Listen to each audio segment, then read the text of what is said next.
கர்த்தருடைய பரிசுத்த நாமத்துக்கு மகிமை உண்டாவதாக. இந்த நாளிலும் உங்களுக்கான வேத வார்த்தைக்கு நேராய் உங்களை அன்போடு கூட அழைக்கிறோம். இந்த நாளின் தியானத்துக்கென்று நாம் தெரிந்து கொண்ட வேத பகுதி ஏசாயா 8ஆம் அதிகாரம் 13வது வசனம். சேனைகளின் கர்த்தரையே பரிசுத்தம் பண்ணுங்கள், அவரே உங்கள் பயமும் அவரே உங்கள் அச்சமுமாயிருப்பாராக. பிரியமானவர்களே, நாம் ஏன் சேனைகளின் கர்த்தரை பரிசுத்தம் பண்ண வேண்டும் என்றால் 12வது வசனத்திலும் 11வது வசனத்திலும் நாம் பார்க்கிறோம், கர்த்தருடைய கரம் என் மேல் அமர்ந்து என்று சொல்லி அது புத்தி சொல்லி விளம்பினதாவது. இந்த ஜனங்கள் கட்டுப்பாடு என்று சொல்லுகிறதையெல்லாம் நீங்கள் கட்டுப்பாடு என்று சொல்லாமலும் அவர்கள் பயப்படுகிற பயத்தின்படி நீங்கள் பயப்படாமலும் கலங்காமலும் என்று சொல்லப்பட்டிருக்கிறது. இந்த பூமியிலே உலக பிரகாரமாக மாம்ச பிரகாரமாக நாம் எவற்றுக்கெல்லாம் நாம் பயப்படுகிறோமோ கலங்குகிறோமோ அவைகளுக்கெல்லாம் நீங்கள் பயப்படாமலும் கலங்காமலும் கட்டுப்பாடு என்று சொல்லி அதை நினையாமலும் கர்த்தரையே பரிசுத்தம் பண்ணுங்கள் என்று சொல்லப்பட்டிருக்கிறது. கர்த்தரை எப்படி நாம் பரிசுத்தம் பண்ண முடியும்? ஆண்டவர் சொன்னார், நான் பரிசுத்தராக இருக்கிறது போல நீங்களும் உங்களுடைய நடக்கைகள் எல்லாவற்றிலும் பரிசுத்தராயிருங்கள். பிரியமானவர்களே, நாம் பரிசுத்தமாய் வாழ முடியுமா? ஆண்டவருடைய வார்த்தையை நாம் தியானிக்க நமக்குள் பரிசுத்தம், தேவ சமூகத்தில் ஜெபிக்க காத்திருக்க அவரை ஆராதிக்க அவரை துதிக்க நமக்குள் பரிசுத்தம், அவருடைய சிலுவையினுடைய பாடு மரணம் உயிர்த்தெழுதலை தியானிக்க அந்த இரத்தத்தினால் உண்டான பரிசுத்தம் ஆவியிலே நிரம்ப பிரியமானவர்களே, ஆவியானவருடைய அபிஷேகத்தினால் நமக்கு உண்டாகக்கூடிய ஒரு சுத்தம், ஒரு பரிசுத்தம். ஏன் பரிசுத்தம் இல்லாமல் ஒருவனும் தேவனை தரிசிக்க முடியாது என்றும் சொல்லப்பட்டிருக்கிறது. ஆகையால் அவரே உங்கள் பயமும் அவரே உங்கள் அச்சமுமாய் இருப்பாராக. உலக மாமிசத்துக்கு நாம் பயப்படாமல் கர்த்தருக்கு பயப்படுகிற பயத்தினால் நிறைந்தவர்களாய் காணப்படுவோம். மாத்திரமல்ல, நாம் எப்படி கர்த்தரை நமக்குள் பரிசுத்தம் பண்ண கூடும் என்றால் 14வது வசனத்திலே பார்க்கிறோம், அவர் உங்களுக்கு பரிசுத்த ஸ்தலமாயிருப்பார் என்று சொல்லி பார்க்கிறோம்.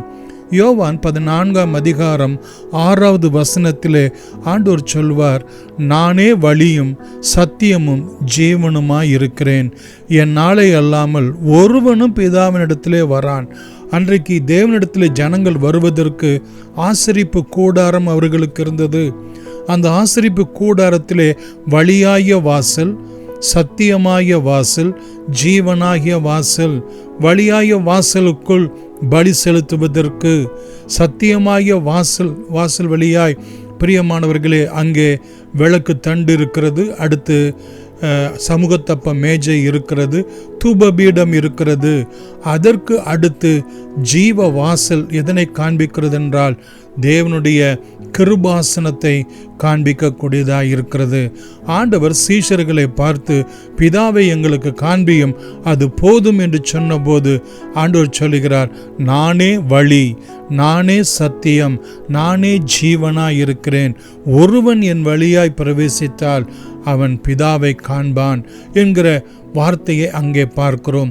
பிரியமானவர்கள், நாம் தேவனுடைய ஆலயம் என்று வேதம் சொன்னாலும் நமக்கு அவரே இயேசு கிறிஸ்துவே நமக்கு பரிசுத்த ஸ்தலமாய் இருக்கிறபடினால் அவரை நாம் பரிசுத்தம் பண்ணிக்கொள்ள வேண்டியது அவசியமாய் இருக்கிறது. அடுத்து நாம் பார்ப்போம் என்று சொன்னால் 16வது வசனத்திலே சாட்சி ஆகமத்தை கட்டி என் சீசருக்குள்ளே வேதத்தை முத்திரையிடுங்கள். பிரியமானவர்களே, நம்முடைய இருதயத்திலே கர்த்தரை பரிசுத்தம் பண்ண வேண்டும் என்றால் சாட்சியின் ஆகமம் மற்றும் வேதம் இதையெல்லாம் எதனை குறிக்கிறது? மோசையினுடைய 5 ஆகமங்கள் வேதம் என்றும், பிரியமானவர்களை மீதியாக இருக்கக்கூடிய தீர்க்க தரிசனங்கள் எல்லாம் சங்கீதங்கள் எல்லாம் சாட்சியின் ஆகமங்கள் என்று சொல்லப்பட்டிருக்கிறது. இவற்றை நம்முடைய இருதயத்திலே முத்திரையிடுகிறது தான் நமக்கு புதிய ஏற்பாட்டிலே பரிசுத்த ஆவியானவர் எபேசியர் 2ஆம் அதிகாரம் 13வது வசனத்திலே பார்க்கிறோம். அவர் நமக்கு முத்திரையாயிருக்கிறார். எதனை முத்திரையிடுகிறவராய் இருக்கிறார்? வேதத்தையும் சாட்சியும், கிறிஸ்து இயேசுவை பற்றியதான சாட்சி நமக்குள் விளங்கும்படி முத்திரையாய் இருக்கிறபடினால் நாம் தேவனை நம்முடைய இருதயத்திலே பரிசுத்தம் பண்ணி கொள்ளலாம். அடுத்து மூன்றாவதாக பார்ப்போம் என்று சொன்னால் 17வது வசனத்திலே, கர்த்தருக்காக காத்திருந்து அவருக்கு எதிர்பார்த்திருப்பேன். கர்த்தருக்காக காத்திருப்பது என்பது ஒரு ஜெப ஜீவியத்தை காண்பிக்கிறது, ஒரு தியான ஜீவியத்தை காண்பிக்கிறது. ஹல்லேலூயா. பிரியமானவர்களே, அது மாத்திரமல்ல, 4வதாக நாம் கர்த்தரை நம்முடைய இருதயத்தில் எப்படி பரிசுத்தம் பண்ணி கொள்ளுகிறது என்றால் 18வது வசனத்திலே, கர்த்தராலே இஸ்ரவேலின் அடையாளங்களாகவும் அற்புதங்களாகவும் இருக்கிறோம் என்று சொல்லி பிரியமானவர்களே அங்கே சொல்லப்பட்டிருக்கிறது. இயேசு கிறிஸ்து, அவருடைய சீஷர்கள், பிரியமானவர்களே, சபை இன்றைக்கு அவருடைய அடையாளமாக, அவருடைய அற்புதங்களாக, அவருடைய அடையாளத்தையும் அவருடைய அற்புதத்தையும் நடப்பிக்கிறவர்களாகவும் இருக்கிறார்கள் என்றும் சொல்லப்பட்டிருக்கிறது. எபிரேயர் 2ஆம் அதிகாரம் 3 மற்றும் 4 வசனங்களிலே பார்க்கிறோம். முதலாவது கர்த்தர் மூலமாய் அறிவிக்கப்பட்டு பின்பு அவரிடத்தில் கேட்டவர்களாலே நமக்கு உறுதியாக்கப்பட்டதும் அடையாளங்களினாலும் அற்புதங்களினாலும் பலவிதமான பலத்த செய்கைகளினாலும் தம்முடைய சித்தத்தின்படி பகிர்ந்து கொடுத்த பரிசுத்த ஆவியின் வரங்களினாலும் தேவன் தாமே சாட்சி கொடுத்ததுமாய் இருக்கிற இவ்வளவு பெரிதான ரட்சிப்பை குறித்து நாம் கவலையற்றி இருப்போமானால் தண்டனைக்கு எப்படி தப்பித்துக் கொள்வோம் என்று சொல்லி அங்கே பிரியமானவர்களே, சீஷர்களை, சபையை கர்த்தர் அங்கே அடையாளமாக அற்புதமாக சாட்சி கொடுக்கிறவராக இருக்கிறார் என்று சொல்லி உலகத்துக்கு அவர் அப்படிப்பட்ட சாட்சியை கொடுக்கிறவராக இருக்கிறார் என்று சொல்லி அங்கே நாம் பார்க்கிறோம். மாத்திரமல்ல, 5வதாக 20வது வசனத்திலே பார்ப்போம் என்று சொன்னால், ஏசாயா 8ஆம் அதிகாரத்திலே, வேதத்தையும் சாட்சி ஆகமத்தையும் கவனிக்க வேண்டும். இந்த வார்த்தையின்படியே சொல்லாவிட்டால் அவர்களுக்கு விடியற்காலத்து வெளிச்சம் இல்லை. ஒவ்வொரு நாளும் வேதத்தையும் சாட்சியின் ஆகமத்தையும் கர்த்தருடைய உபதேசத்தையும் நாம் கவனிக்க வேண்டும். மற்றவர்களும் கவனித்து ஏற்றுக்கொள்ளும்படியாய் அவர்களுக்கு வார்த்தையை சொல்ல வேண்டும். அப்பொழுது விடியற்காலத்து வெளிச்சம் அவர்களுடைய வாழ்க்கையிலே உண்டாயிருக்கும். காரணம், 9ஆம் அதிகாரம் 2வது வசனத்திலே பார்க்கிறோம், இருளில் நடக்கிற ஜனங்களுக்கு பெரிய வெளிச்சத்தை கண்டார்கள். மரண இருளின் தேசத்தில் குடியிருக்கிறவர்கள் மேல் வெளிச்சம் பிரகாசித்தது.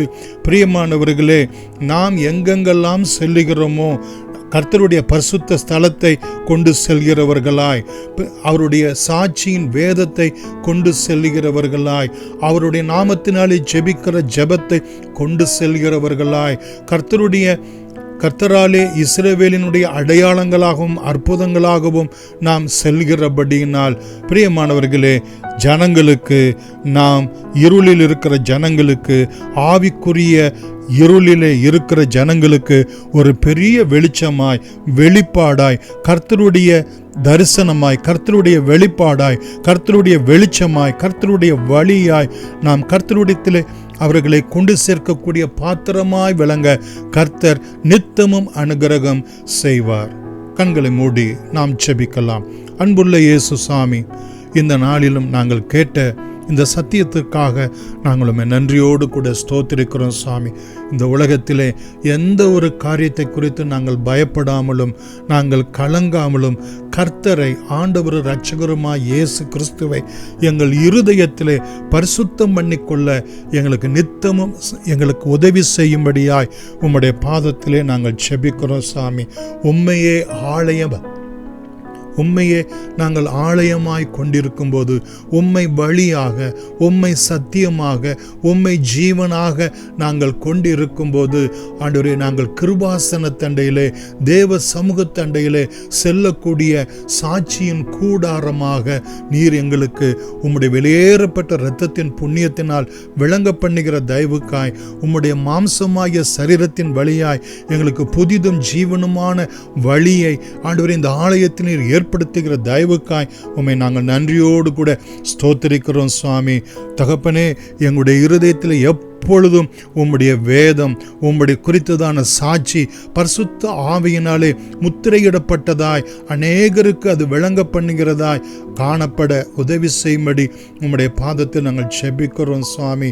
ஆண்டவரே, நாங்கள் ஜனங்களுக்காக ஜெபிக்கிறவர்களாய், பரிந்து பேசுகிறவர்களாய், மன்றாடுகிறவர்களாய், உம்முடைய ஜெப வீடாக ஒவ்வொரு நாளும் நாங்கள் உம்முடைய சமூகத்திலே காத்திருக்கிறவர்களாய், எதிர்பார்த்திருக்கிறவர்களாய் விளங்க உதவி செய்யும் ஆண்டவரே. உம்முடைய அடையாளமாய், உம்முடைய அற்புதமாய் நாங்கள் ஜனங்களுக்கு விளங்க ஆண்டவரே, எங்களுடைய வாயின் வார்த்தைகளிலிருந்து, எங்களுடைய கரத்தின் கிரியைகளிலிருந்து உம்முடைய வல்லமை புறப்படும்படியாய், உம்முடைய அதிசயம் புறப்படும்படியாய், உம்முடைய விடுதலை ஜனங்களுக்கு உண்டாயிருக்க எங்களை எடுத்து உம்முடைய ஆசீர்வாதத்தின் வாய்க்காலாய் ஒவ்வொரு நாளும் எடுத்து எங்களை ஆசீர்வதிக்கும்படி உம்முடைய பாதத்தில் நாங்கள் ஜெபிக்கிறோம் சுவாமி. வேதத்தில் இருந்தும் சாட்சியின் ஆகமத்தில் இருந்தும் ஒவ்வொரு நாளும் ஜனங்களுக்கு உம்முடைய வார்த்தையை சொல்லக்கூடிய உம்முடைய ஸ்போக்ஸ் பர்சனாக நம்முடைய ஸ்தானாதிபதியாய் நாங்கள் விளங்க கர்த்தர் உதவி செய்யுங்க. அப்பொழுது இருளில் இருக்கக்கூடிய ஜனங்களுக்கு விடிய காலத்து வெளிச்சம் போல அவருடைய வாழ்க்கையில் வெளிச்சம் உண்டாயிருக்கும், சத்தியம் உண்டாயிருக்கும், ஜீவன் உண்டாயிருக்கும், உம்முடைய மகிமை உண்டாயிருக்கும் என்று உம்முடைய சமூகத்திலே நன்றியோடு கூட ஸ்தோத்திரிக்கிறோம். எல்லா துதி கனம் மகிமை உமக்கே செலுத்துகிறோம். எங்கள் ஆண்டவரும் இரட்சகருமாகிய இயேசு கிறிஸ்துவின் நாமத்தினாலே நன்றியோடு கூட வேண்டுகிறோம். எங்கள் ஜீவனும் இரக்கமும் உள்ள எங்கள் அன்பின் பிதாவே, ஆமேன். God bless you.